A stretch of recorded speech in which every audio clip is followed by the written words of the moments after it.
Le Togo, cœur de l'Afrique, mine de valeurs culturelles, a su mettre à l'abri ses traditions séculaires.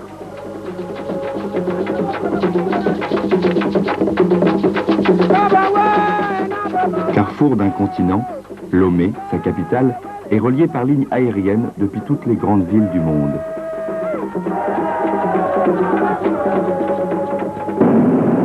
We're going to have to hold here for about 8 or 9 minutes. They're giving about a 500-foot broken layer now with the temperature 44 degrees.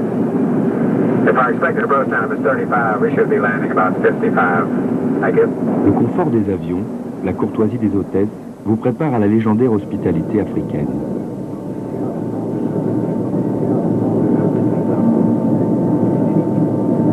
Voyages d'affaires, tourisme, visite dans la famille, les compagnies aériennes peuvent vous faire des propositions en fonction du but de votre voyage.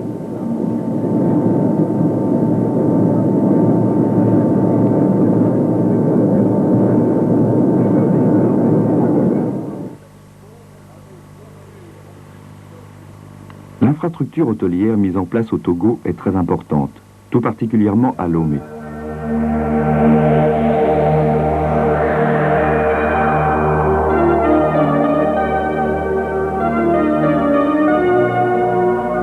C'est là que se trouve le plus grand et le plus confortable hôtel de l'Afrique de l'Ouest, l'hôtel du 2 février.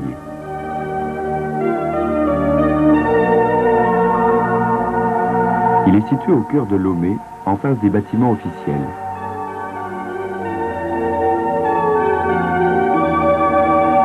Sa structure vous propose théâtre, piscine, boîte de nuit, salle de conférence, cinéma, restaurant et casino.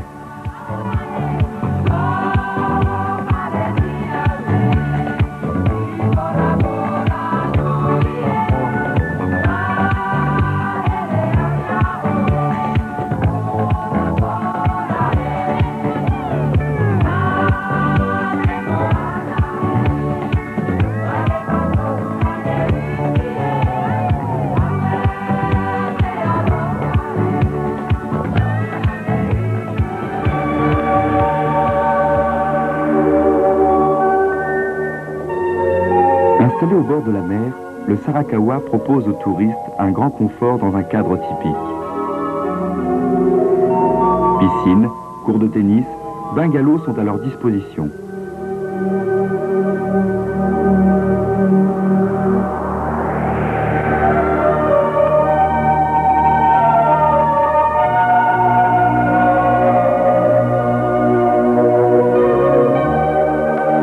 Un restaurant africain accueille les clients de l'hôtel ou de l'extérieur.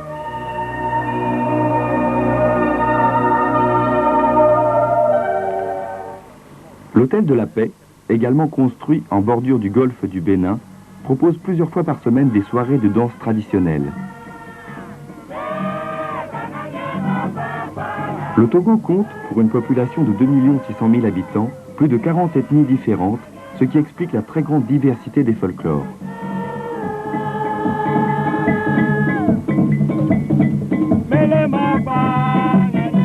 Danse initiatique, danse de chasse, danse de réjouissance ou théâtre dansé vous emporteront au rythme ensorcelant de leur musique.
L'Office du tourisme togolais propose d'autres hôtels de standing, l'hôtel Tropicana et l'hôtel du Bénin.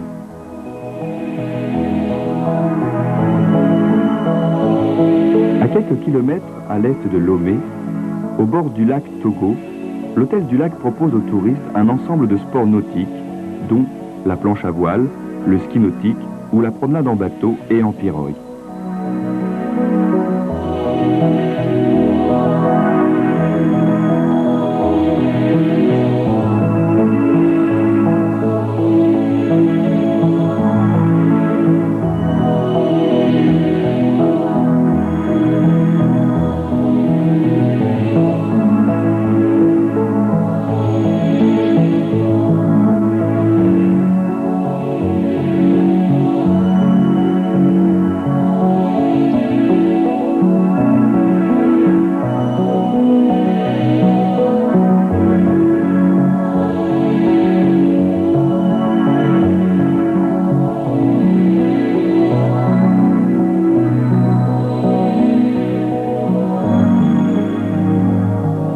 D'autres activités sportives peuvent être pratiquées au Togo. Le golf, bien sûr, mais aussi l'équitation, l'aviation ou tout simplement le tennis.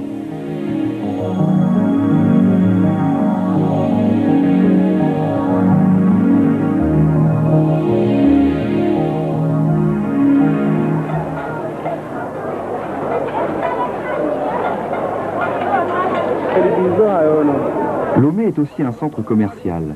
Son marché, riche en couleurs et en formes, permet aux visiteurs de se rapprocher de la vie des Togolais. Une des allées du marché est réservée aux statues, toutes fabriquées artisanalement. Une autre est consacrée aux fétiches et gris-gris.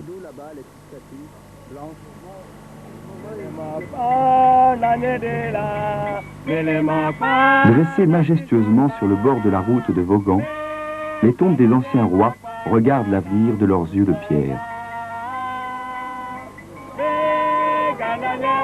Vaughan, autre plaque tournante du commerce populaire, organise régulièrement un marché où tissus, nourriture, objets d'art, bétail et bien d'autres choses sont discutés, achetés ou échangés.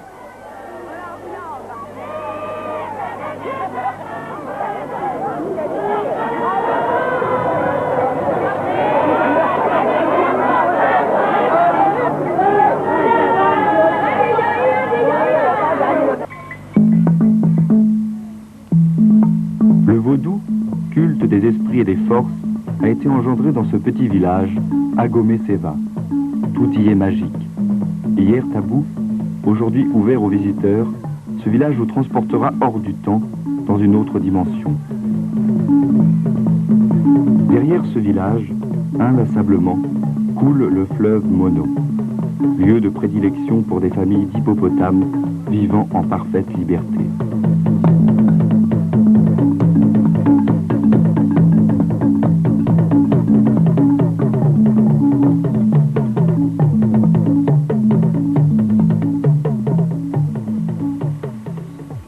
Maintenant, quittons Lomé et la région maritime et allons à Palimé, dans la région des plateaux. Là, un centre artisanal vous fera découvrir les anciennes techniques pour fabriquer des tissages,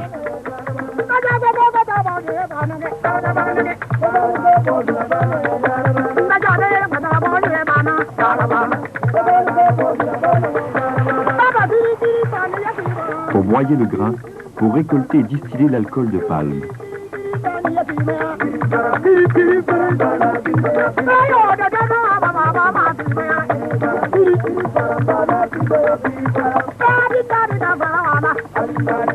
Dans les environs de Palimé, vous pourrez visiter les plantations de café et de cacao.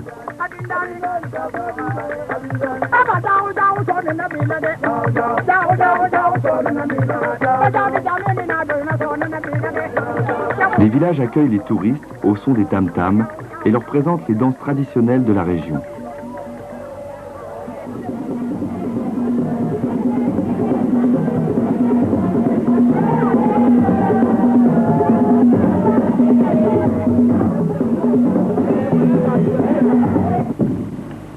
Palimé, c'est aussi un centre artisanal où de nombreuses techniques sont représentées. Batik, sculpture, macramé, poterie. Bien entendu, tout est fait à la main.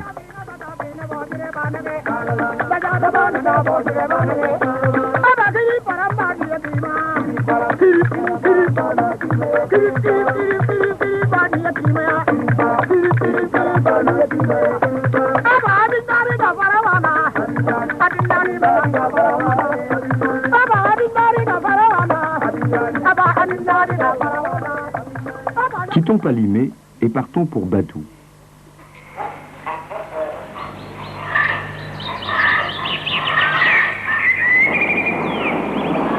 Là, au cœur de la forêt, en haut d'un plateau, coule la magnifique cascade d'Akrowa, douée, paraît-il, de vertus thérapeutiques.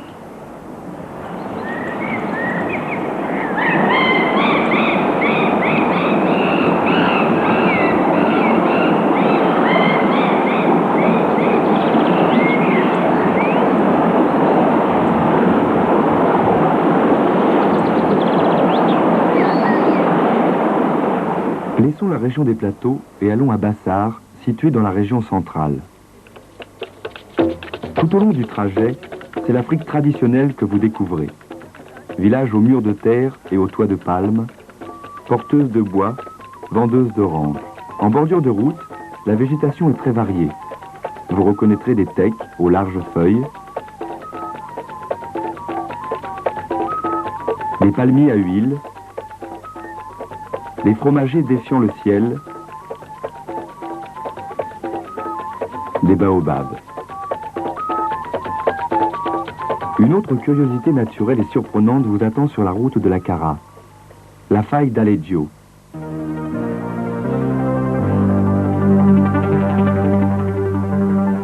Témoin d'un cataclysme perdu dans la nuit des temps.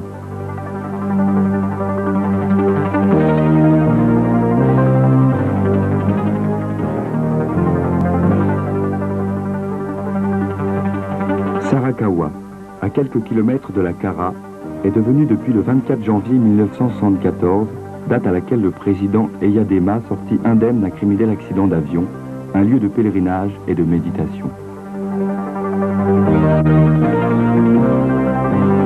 La ville de la Kara met à votre disposition un complexe hôtelier.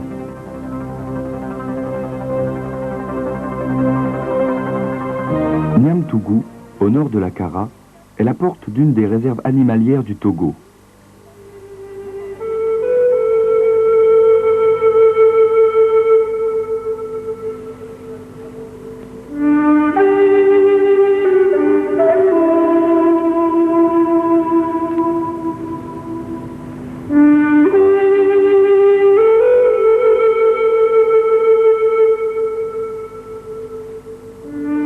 Le touriste pourra y voir des antilopes, des primates, des phacochères, des buffles, des éléphants et des oiseaux de toutes espèces. Des safaris photos sont organisés à partir des hôtels. Mais la région de la Kara offre aussi un autre spectacle étonnant, le pays Tamberma, avec ses châteaux forts faits en terre glaise. Représentation ancestrale de nos cités modernes, on y trouve des terrasses, des chambres, des silos à grains, des cuisines. Saut dans un autre âge, nul ne peut y être insensible.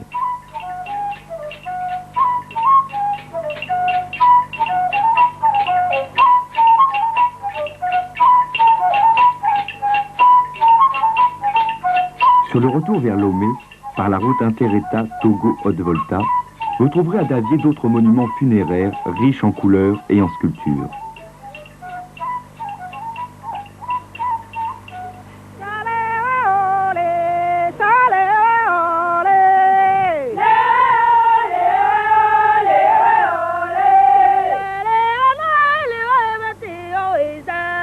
Comment quitter le Togo sans assister à la traditionnelle pêche au filet ?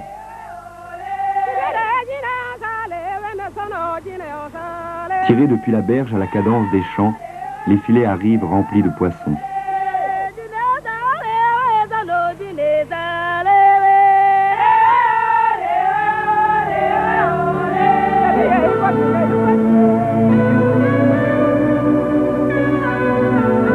spectacle grandiose qui conclut ce voyage au Togo. Mais la vraie découverte d'un pays se fait en y allant. Vous serez émerveillé par la richesse culturelle du Togo. L'Afrique n'est-elle pas le continent du rêve? Tout peut y arriver.